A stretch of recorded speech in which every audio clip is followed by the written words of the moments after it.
controversy on Twitter today, Max. Do you wanna give everyone a little breakdown of what was going on? So I don't want to say I woke up on the wrong side of the bed this morning, but I did wake up early. I woke up at around 6:30, give or take, to drive to a card show in Parsippany, New Jersey. I don't know if that's the name of the town, but something like that, something phonetically like that. And I drove an hour and a half to this card show, and which is the usual kind of I do a little bit longer drives for card shows, but it was I got there a little bit early. This show, I believe, started at 9. For the first 9 to 10, if you wanted to get there early, it's $10 at the door, which is a little bit expensive for a show that doesn't have autograph guests. Because usually the rationale behind an entry fee is that you're paying for the autographer to come, and that's baked into the cost. But $10 for a VIP 1 hour access before the show, and then general admission $5 at the show, a little bit pricey. And I was a little bit annoyed at this promoter because I arrived at 8:30 and person was very staunch on not letting people in. It's like, okay, I listened to Kanye in the car for half an hour and I waited till 9 o'clock. It really wasn't a very enticing show. I've been consistently gone to shows in, North Carolina. I've sprinkled a few Florida shows in. I go to a lot of New York, New Jersey shows. I'd say New Jersey is the most Pokemon heavy, which isn't a bad thing. I love Pokemon as much as the next guy, maybe more than the next guy. But the Pokemon people usually are not competitive with comps and try to be more of a store. But anyway, that's just my morning. Anyway, I did my rounds. I had 1 or 2 buys, not much.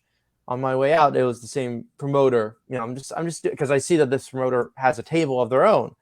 And I'm like, oh, how much is this Dominguez? And she's like, last at 850. And just kind of like paused. And I'm like, okay, so what's your price? And she's like, 850. I'm like, all right, thank you. Have a good day. And I'm like, I'm done with this person. I'm ready to head out.